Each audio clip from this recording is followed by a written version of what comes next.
What is up, folks, and welcome to my channel. I am Cap Shambles, and today Bloodhunt has arrived in early access on Steam. Let's get straight into the tutorial, and we'll have a look at some of the Battle Pass features.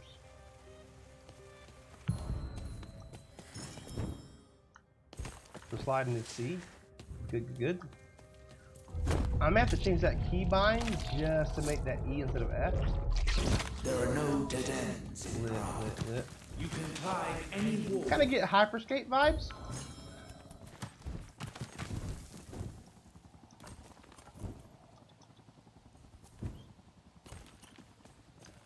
There you go. Oh, a slide up to another roof.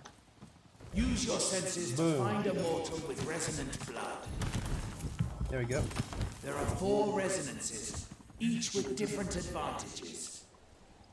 Learn their benefits and decide which best fits your strategy. What's down here,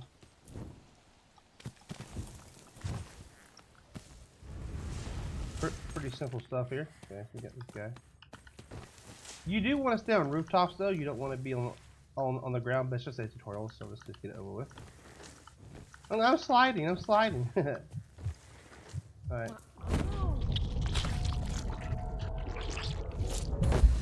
You have your abilities to help you escape, or to fight back. So, like I said, you want to stay on the roof. You don't want to, be on the ground.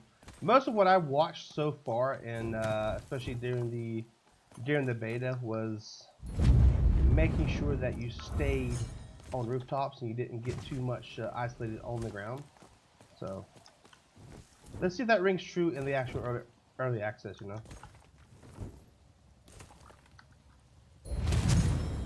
Mastering your abilities will take practice and experience.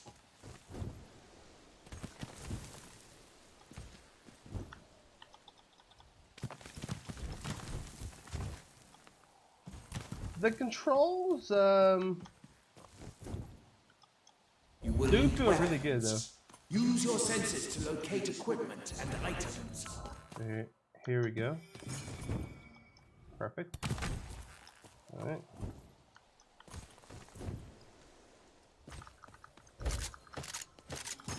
So we got pump. There are other useful items. Armor will offer extra protection. Wait, you gotta pick up that. Armor.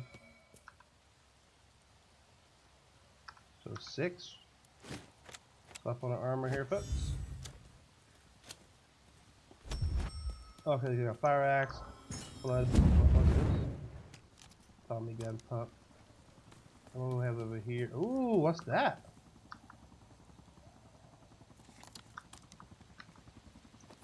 Well,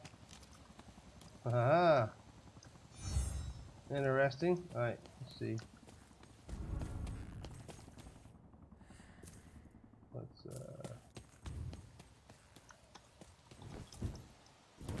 The soldiers who attacked us have taken positions in the city. Engage the entity at your own risk.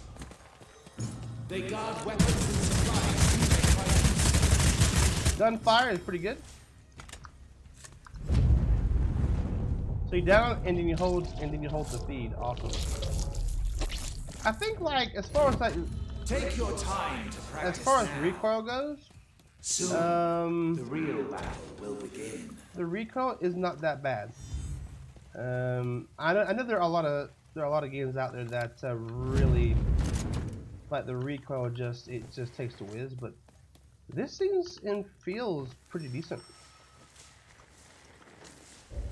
So that is the opening segment of the game, kind of giving you an idea of what to expect from Bloodhunt, which is part of the Vampire Masquerade universe. And so going into this now, we have a couple of archetypes that we can actually get involved with. So we have Saboteur, which is they have a few clan skills. Vanish, which you become invisible and move rapidly for a brief duration. You have the Unseen Passage, which I think is a clan skill and a passive skill. Turn semi-invisible when crouching. And then you have your archetype skill, which is a Sewer Bomb. Throw a bomb that explodes and releases toxic gas when approached by enemies. The Brute is another one. The Brute comes to the defense of their allies while keeping enemies at bay. So you have a few powers as well. You have Soaring Leap. You have True Grip, which is your passive skill, and your archetype skill, which is Shockwave Punch. You have Vandal, and as all of these archetypes have, you do have special powers, a clan, a passive, and an archetype as well. Which this one is going to be Soaring Leap, Adrenaline Rush, and Earth Shock. Saboteur we just saw with the bombs, the Unseen Passage, and the Vanish. And actually, it's funny, he's a Nosferatu. Prowler, which is also a Nosferatu as well. Vanish, passive skill, which is Sense the Beast, which it can severely wounded enemies leave a trail that reveals their recent movements. And you have the archetype, which is Scouting Familius, which is send out bats to scout the area. That could be a very useful power, actually, which I've not seen. Think of it as a drone, like if you're playing Warzone and you have the drones. I've not played Warzone in forever, but kind of, yeah, your bats are drones, right?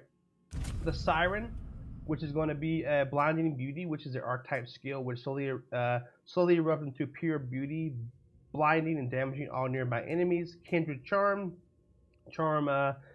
nearby civilians, and Projection Dash, which sends out a projection of yourself. Think of this. I want to say a cross between Mirage and, it kind of feels like Mirage, right? But instead, if you look here, you can send to that out, right? And it kind of, it's interesting, right? Like you send it out, and it's like, boom, you can go back to the rooftop.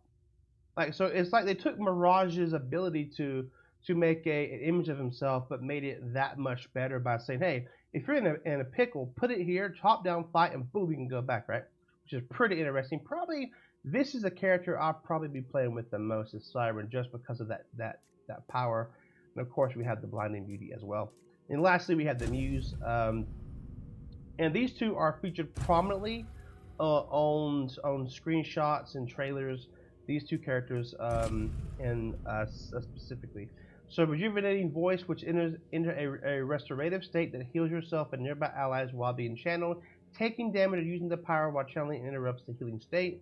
You have Final Act, which is instantly refresh your cooldowns and enable the use of powers when down, and another the Projection Dash. So as you can see, the whole clan, up here you have your Torador is the clan here. We have your two Nosferatus, and you have your Bruja as well. So you got two of each clan, in which I just learned myself right now going through this, is that each out of these 6 characters, 2 are from each clan.